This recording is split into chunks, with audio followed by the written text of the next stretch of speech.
Dans l'épisode, vous verrez que Rano apporte le café préparé par Maleka à Rishi et Tanuja et le leur propose. Ils boivent tous les deux le café.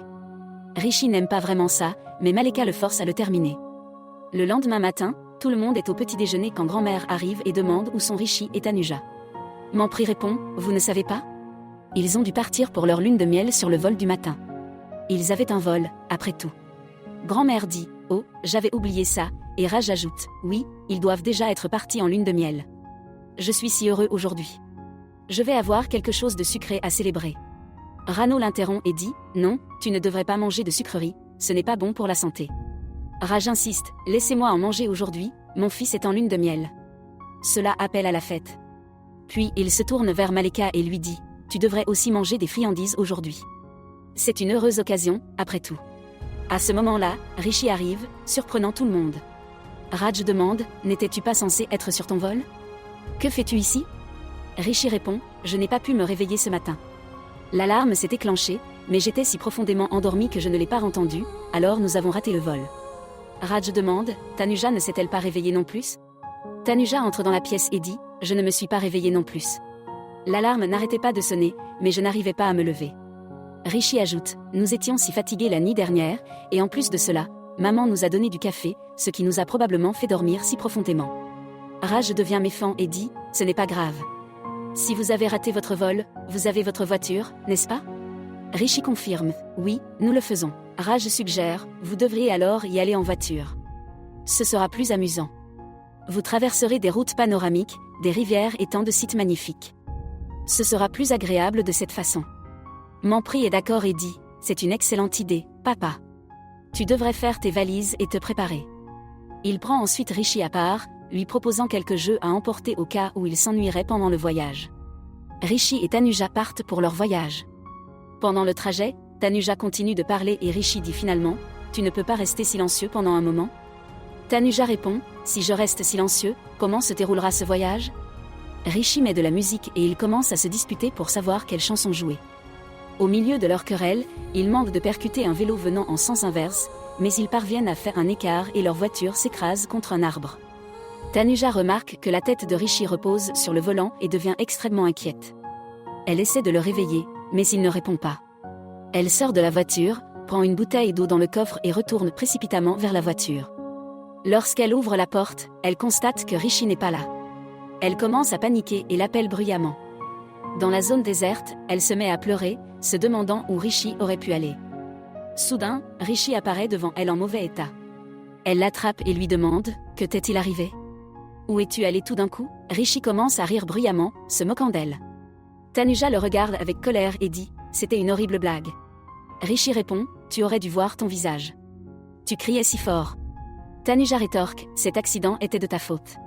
Si tu n'avais pas agi comme un enfant au son de la musique, nous ne nous serons pas écrasés. Rishi réplique en disant, c'est de votre faute si vous voulez toujours parler et faire ce que vous voulez. C'est pourquoi nous nous sommes écrasés. Il continue de se blâmer, mais finalement, Rishi dit, allez, retournons dans la voiture. Alors qu'il tente de redémarrer la voiture, cela ne fonctionne pas. Tanuja se moque de lui et dit, oh, tu agis intelligemment, et maintenant regarde. La voiture ne démarre même pas. Tu te moquais de moi, et maintenant tu es coincé.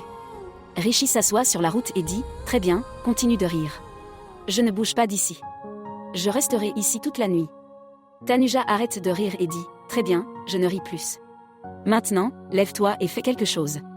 Rishi se lève et ils commencent à marcher avec leurs bagages pour trouver un mécanicien. Ailleurs, Ahana dit à Mampri, je ne comprends pas pourquoi Rano et Maleka font tout ça. Mampri demande, que veux-tu dire? Ahana révèle, je l'ai entendu.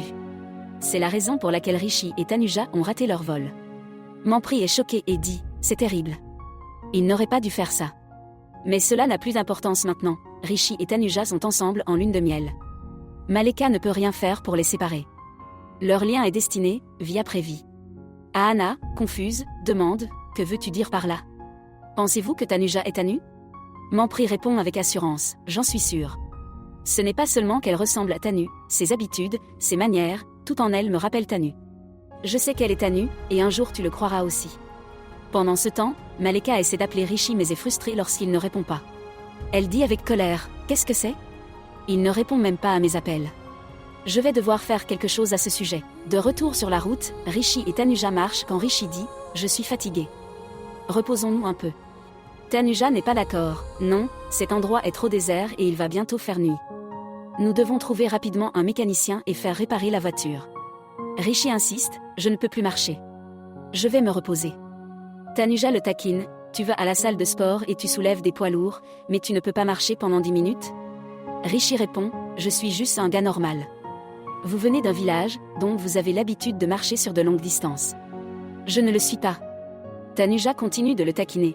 Alors à quoi ça sert tous tes entraînements en salle de sport et ton développement musculaire si tu ne peux pas marcher pendant 10 minutes? Rishi dit, j'ai une idée. Nous allons faire du stop avec quelqu'un. Quand une voiture passe, tu restes là et tu demandes de l'aide pendant que je me cache. Tu es une fille et tu es belle. Si tu souriais et demandais gentiment, n'importe qui vous emmènera. Tanuja rit, eh bien, au moins tu m'as enfin fait un compliment. Rishi sourit et dit, maintenant, arrête de parler et reste ici. À ce moment-là, ils entendent un véhicule approcher. Rishi se cache pendant que Tanuja se tient au bord de la route et demande un ascenseur. Un camion s'arrête et le chauffeur accepte de la conduire. Tanuja hésite, se demandant si Rishi est monté dans le camion ou non, mais elle entre. Alors que le camion démarre, elle ferme la porte et remarque soudain quelque chose qui la choque.